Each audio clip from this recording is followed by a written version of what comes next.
আজকে আমি বানাচ্ছি ছোট বড় সকলের পছন্দের টক ঝাল মিষ্টি কুলের আচার। এখানে আমি 500 গ্রাম কুল ভালো করে ধুয়ে জল ঝরিয়ে বোঁটা ছাড়িয়ে একটু ফাটিয়ে নিয়েছি। এবার শুকনো লঙ্কা, গোটা ধনে, জিরে, কটা এলাচ, 5 ফোড়ন ও মৌরি গরম প্যানে শুকনো ভালো করে একটু নেড়েচেড়ে নেব। তারপর আমি এই মশলাটা ঠিক এইভাবে গুঁড়ো করে নেব যেন খুব একটা মিহি না হয়। এবার প্যানের মধ্যে সামান্য সর্ষের তেল দিয়ে দুটো শুকনো লঙ্কা আর সর্ষে ফোড়ন দিয়ে কুলগুলো ছেড়ে দেব। সেই সঙ্গে সঙ্গে আমি অল্প একটু নুন দিয়ে ভালো করে নাড়াচাড়া করে তারপর আমি এর মধ্যে পরিমাণ মতো জল দিয়ে কুলটা ভালো করে সিদ্ধ করে নেব।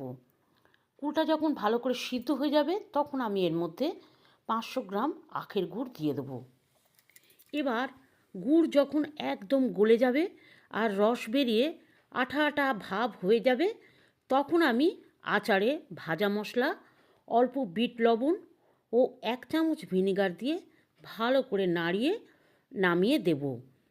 তাহলেই হয়ে যাবে টক ঝাল মিষ্টি কুলের আচার। বাজারে এখন প্রচুর কুল পাওয়া যাচ্ছে, তাই আজই বানিয়ে ফেলুন টক ঝাল মিষ্টি কুলের আচার। আজকের আমার ভিডিও তোমাদের কেমন লাগলো জানিও।